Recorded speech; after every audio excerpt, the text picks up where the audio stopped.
Hey everybody, it's Shamir. And it's me, Zane. And today on scottishfedoragaming, we have another PC review for you guys. Yes, and today we're going to be reviewing Bastion.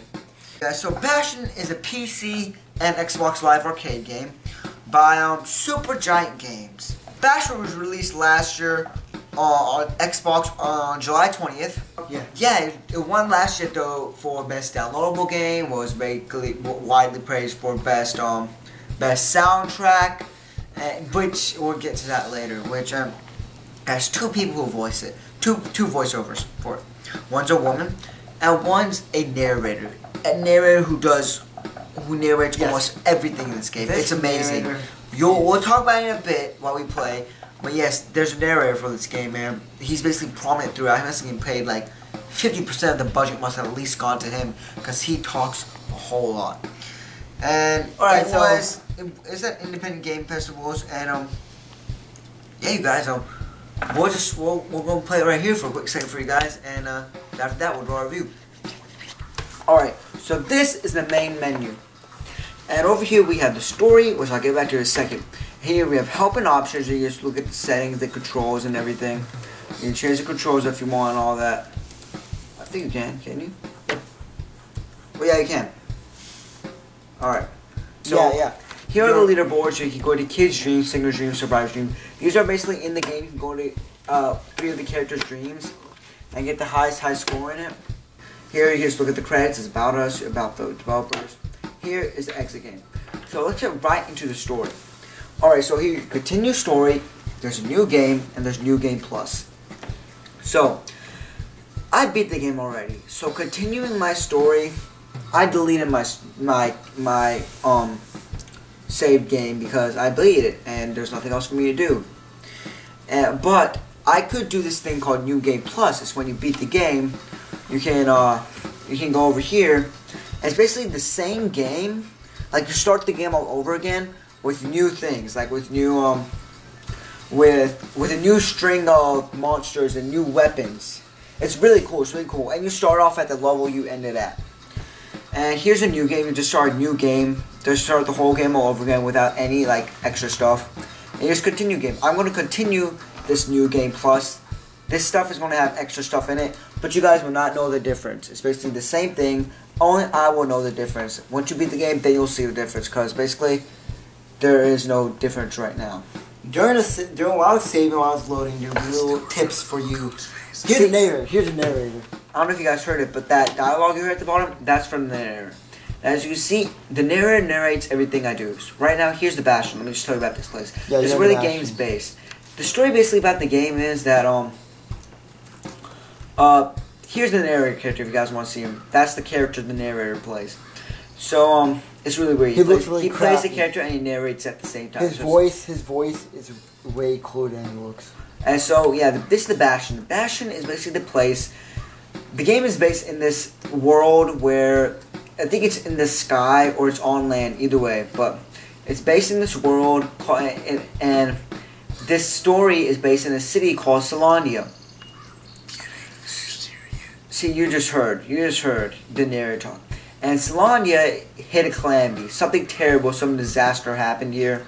Horrible disaster happened. And, this place, it's, the Bastion is a place where all the citizens of Solandia would go to if something bad happened. And as you can see, there's no one here besides me and the narrator.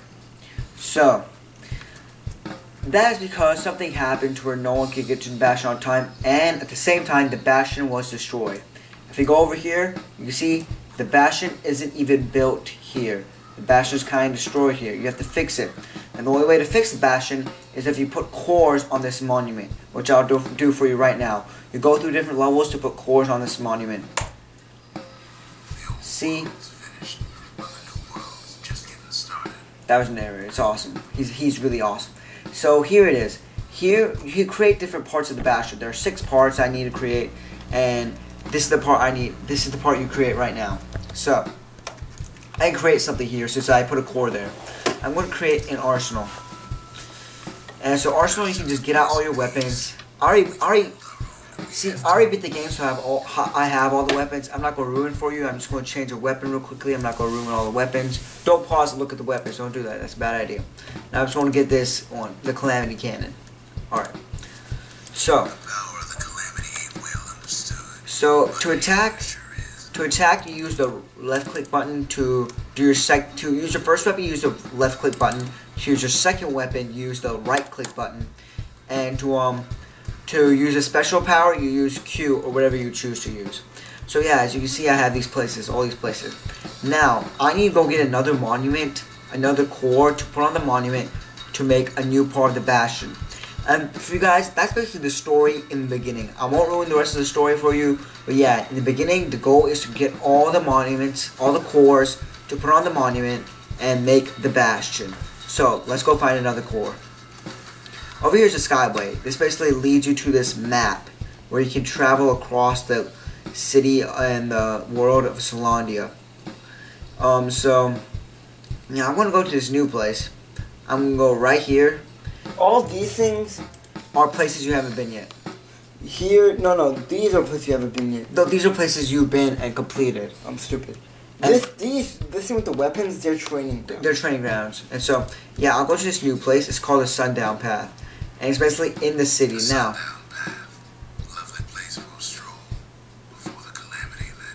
See how awesome this guy sounds? Yeah, this mirror is amazing. So let's go do this. Let me show you a little bit of gameplay for a quick second.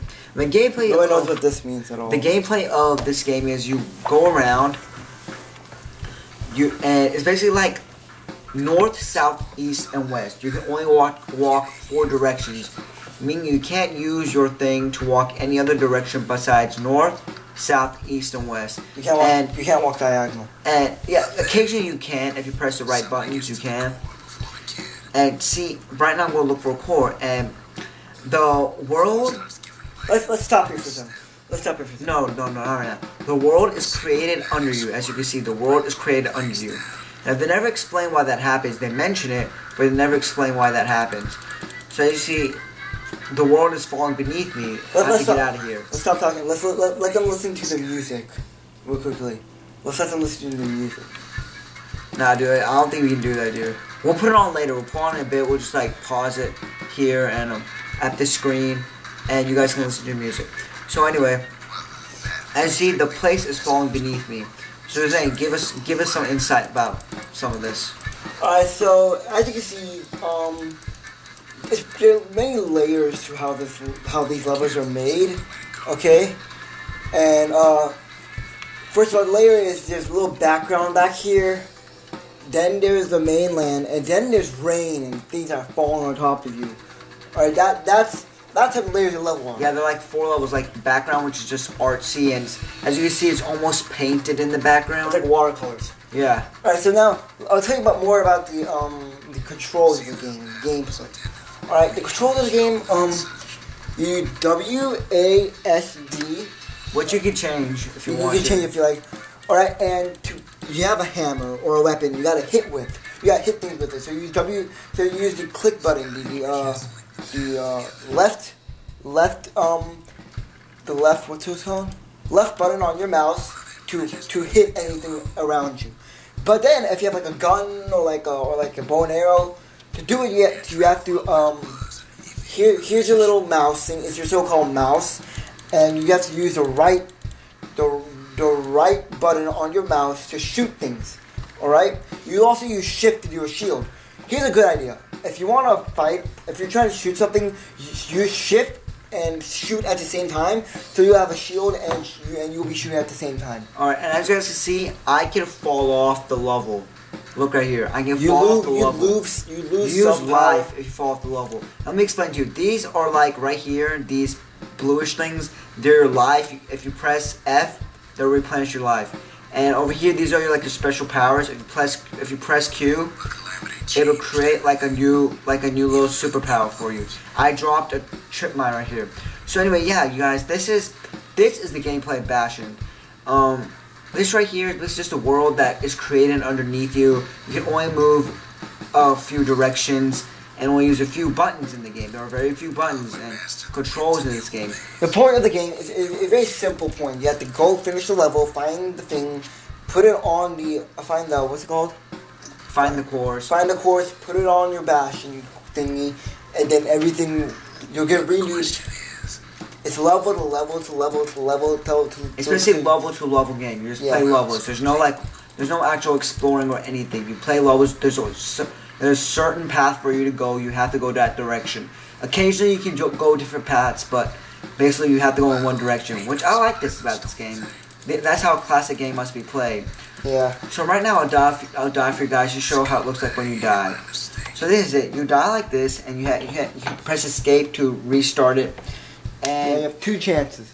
You have 1 chance, but I got this thing where you do 2 chances. Oh, but 1 chance. Wow. So yeah, you guys, that's the gameplay. Let's start our review right now. So now, you guys, we're going to do our review for Bastion. What do you think of the game, Zan? Alright, so, I like Bastion. It's a very nice game, it's a good game. It's got a very interesting story. Alright, the story is very interesting. It's a mysterious story. They don't give you a lot of the story. That's what makes it mysterious and fun, and you wanna know more, but yet the minimizing of the story gives you like the sense of wonder, and you're like, the mysteriousness of the story. It's like mysterious. It's very nice. It's very well done. The little bit they give you at the beginning. It's very well done, but you know it's like a vast land, but they give you little parts of it. The pros is the soundtrack. The soundtrack is beautiful. I love the soundtrack. Alright, it's got different moods of it. Action, sometimes fast, sometimes slow, sometimes peaceful. Alright, it's a very nice soundtrack. I love it, and the narration is the best thing about this game. Okay, the narration is so awesome. The guy who does this, nobody knows his name. We gotta know his name soon. Alright, but he's gonna go big somehow. Alright, he's the narrator. He saves you during the game. He's always with you during the game, and it's such a fun thing to listen to him while you play because it makes you feel epic. My cons are first, the view of the game is a one-sided view. Alright, they don't turn around while your character turns. It's one-sided view, so sometimes you might fall off. It might look like you can walk to a certain area, but you might just fall off of the area, and I don't like that a lot, and it gets me annoyed a lot. Plus, the art direction's good, but on the main, you know, there are 3 layers. For me, there are 3 layers. On the second layer where you're actually playing on it, there's so much going on. It's like it'd be a world of leaves, and all of a sudden there'll be a bucket on the very side. I'm like, what the heck is this? A lot of it, it's just so much going on. I can't sometimes comprehend what's going on in the game. I can't sometimes know what's going on here, what's going on there. I won't know what's going on. Get a mouse. If you're playing on a laptop, get a mouse, because you can't really play with the little pads. 3 out of 10. But, yeah, this game is very good. I like it. I give it a 8 out of 10. Alright, so I agree with Zan on the view thing, where you can see how you can only see one direction of the game. And the art direction at first, for me, I disagree. For me, at first, you think it's a cool game. You think it's way too much going on. You're kind of confused. It's kind of all bright. If you have seizures or epilepsy, do not play this game. Okay. At first, you think it's too much color. But then you just grow to get used to it, and closer to the end, you just start to admire it, because it's just, more I think about it, it's just awesome how much detail to put into it. The stuff just falls down. There's no need for like enhanced stuff to make the detail there's just a lot of detail. Okay, a lot of detail in the stuff for a very small budget, which I can see how they did that. Now, the thing about this game is this game is simply cool. It feels cool to you when you play this game. Not epic. It's not a huge scale. It's kind of condensed, which I didn't like. It's just a little condensed, like pathway. That's all you can walk on is a pathway. You can't explore this world. You can only explore the pathway of this world, the streets of this world. So it's kind of condensed, and but it's cool though. It's cool. It's kind of a medieval steampunk fantasy sort of game. That's a lot of type of games, but yeah, it's a steampunk fantasy sort of game with medieval weapons with some steampunk flair to it. And like, yeah, the story's amazing. One of the most complex, one of the most original stories I've ever seen on a game. And yeah, the game just makes me feel cool. Yeah, I was comfortable playing it whenever When I played he's not. it. Except you need a mouse for it, otherwise you won't be comfortable playing it. And so, yeah, I mean, just guys, the only problem I had with this game was kind of the controls. Like, you only go one direction. You can't really explore the world much. And the missions were straightforward, really straightforward. I mean, like, there's one goal, and you're going for that. And the goals hardly change in the game. I don't have a problem. I like that a lot because then, you know, there's not much. You concentrate more on the story than the gameplay. But yeah, That's what the game's about. it kind of is classic gameplay, but you know, it's just even Legend of Zelda, the old one, you could have more control of where you wanted to go and what your mission was. Your mission was to beat the level, but your mission was also to find new, different places. This game is there's no secret levels, there's no nothing. You just find it. So yeah, I mean, just pros, everything pros. Narration epic, soundtrack epic, and that's it, you guys. I mean, cons is just the controls and, you know, the some of the gameplay. So thank you guys for watching. I give this game 8 out of 10. Maybe could have been a 9, but no. And so yeah, thank you guys for watching. And we'll check you guys. We'll talk to you guys later. All right. So thanks. See ya.